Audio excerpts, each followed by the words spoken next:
Não dirás falso testemunho contra o teu próximo. Este é o nono mandamento da lei de Deus, conforme lemos em Êxodo 20:16, e tem o mesmo valor dos demais.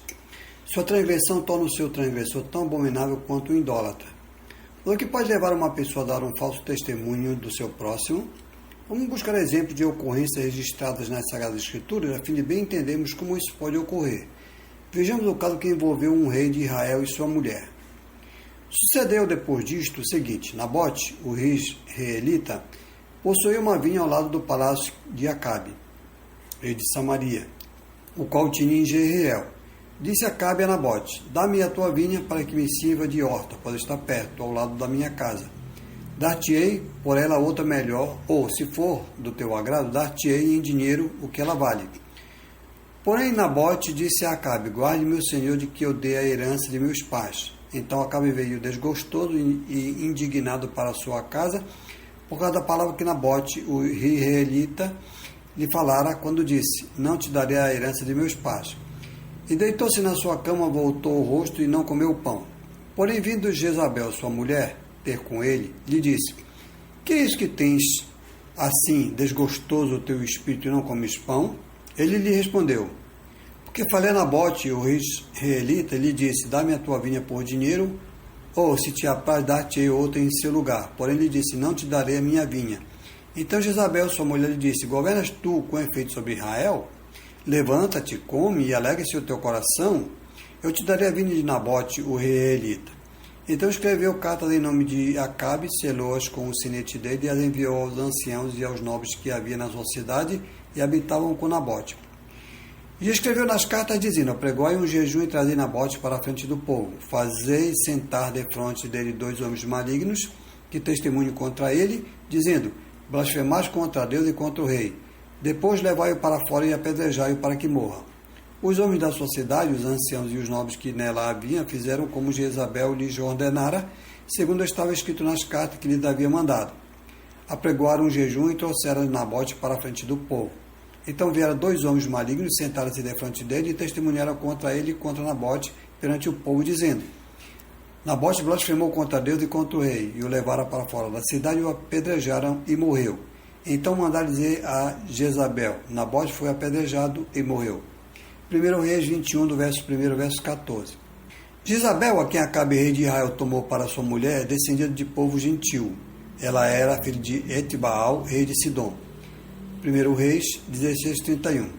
Isso contrariava um preceito de Deus, que expressamente ordena que o seu povo não se une em matrimônio a povos estrangeiros.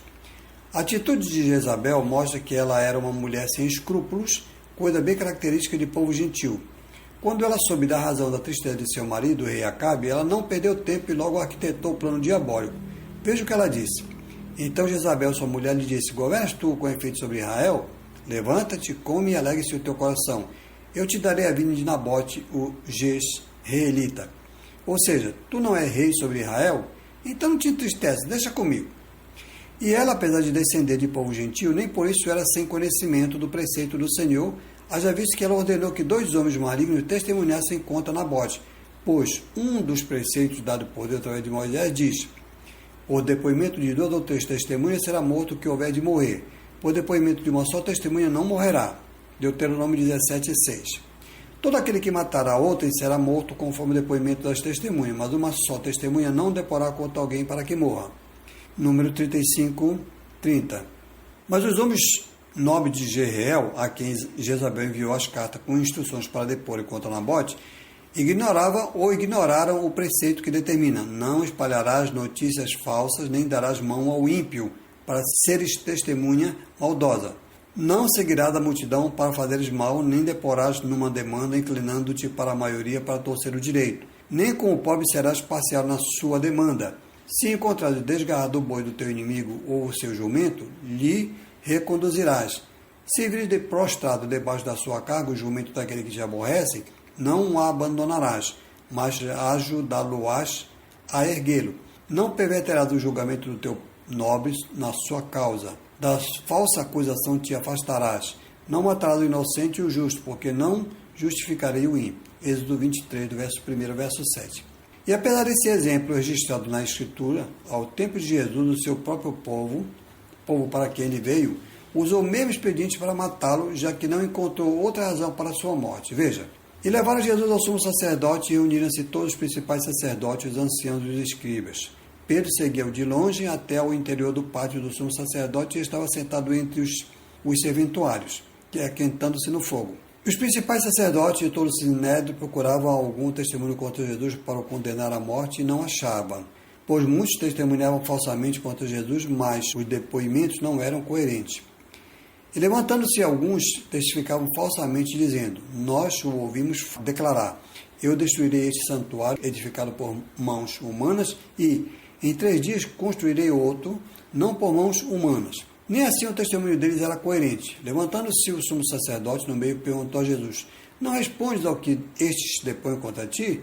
Marcos 14, do verso 53 ao verso 60. Isso já estava previsto e fora profetizado por Davi. Veja, levantam-se iníquas testemunhas e me arguem de coisas que eu não sei. Salmo 35, verso 11. Isso fizeram apesar das revelações dadas por Deus a Salomão e que dizem: não sejas testemunha sem causa contra o teu próximo, nem o enganes com os teus lábios. Provérbios 24, 28. A falsa testemunha não fica impune, e o que profere mentiras não escapa. Provérbios 19, 5. 6 coisas o Senhor aborrece e a 7ª sua alma abomina. Testemunha falsa que profere mentiras e o que semeia contenda entre irmãos. Provérbios 6, 16 e 19. E como não encontrassem razões de testemunhas cujos testemunhos fossem coerentes, usaram outro expediente para condená-lo. Alegara que o testemunho de Jesus era blasfêmia. Tornou a interrogá-lo o sumo sacerdote e lhe disse: és tu o Cristo, filho do Deus bendito? Jesus respondeu: eu sou, e vereis o Filho do Homem assentado à direita do Todo-Poderoso, vindo com as nuvens do céu. Então o sumo sacerdote rasgou as suas vestes e disse: que mais necessidade temos de testemunhas? Marcos 14, 61 a 63. Portanto, não dirás falso testemunho contra o teu próximo. Êxodo 20, verso 16. Por lhe prestes missionário.